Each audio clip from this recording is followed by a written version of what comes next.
topics a little bit. You say about the capital gains tax and state tax, that certainly resonates true to my heart. There's been a lot of talk, obviously, about healthcare over the last several months, and with a potential sea change in Congress, potential repeal of the National Healthcare Bill.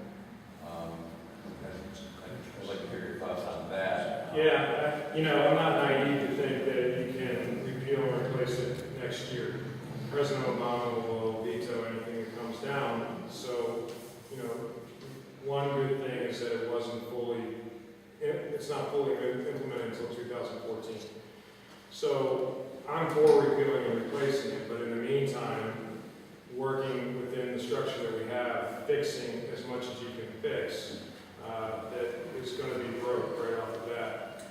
For instance, some of the healthcare programs that were not deemed acceptable, or potentially were not deemed acceptable by this administration in this bill, was the TRICARE, which is the military healthcare, because they didn't put an exemption in there or say that TRICARE is acceptable by this bill. And so the very next day after the bill was passed, I believe, they had to file an amendment saying TRICARE is all right.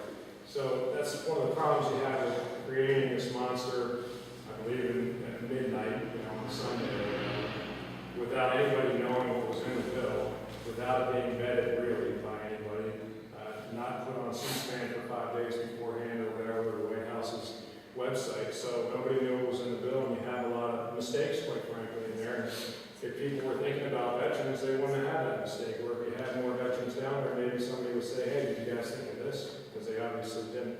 So you have to work within the system to fix what you can until we get a new president, and hopefully that'll be a Republican in 2012.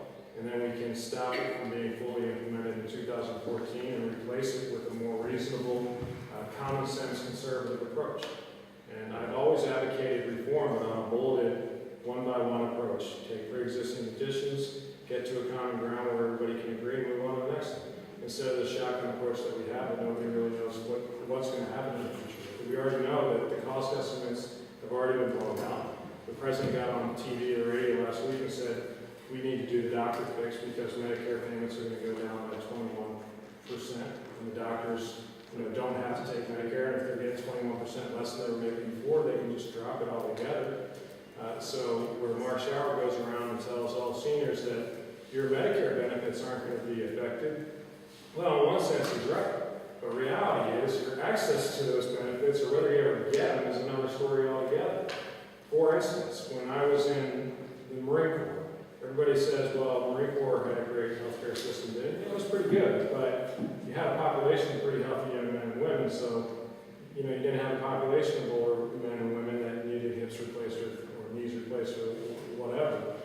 But even when I went to my sick call because I had a degenerative disc in my neck, I didn't find that out in the Marine Corps because I tolerated my pain with 800 milligram Motrin, vitamin N. And every time I went to sick call, they said, we don't need to really find out what's wrong with you because you can tolerate your pain.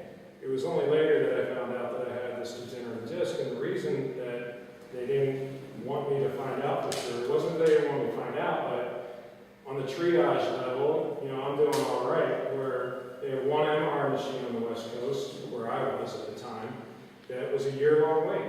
And I wasn't getting in that year-long line because somebody else was higher up in the food chain, and that's the way they keep costing. I remember our president talking about that before the bill was passed. Well, maybe you can tolerate the pain with vitamin M rather than getting a knee replaced or something like that. That's the attitude that crafted this bill. And so when you switch the onus of cost from the insurance companies to the providers are going to cut access to expensive procedures. That's what's going to happen in the real world, boots on the ground. So instead of having a lot of MRI machines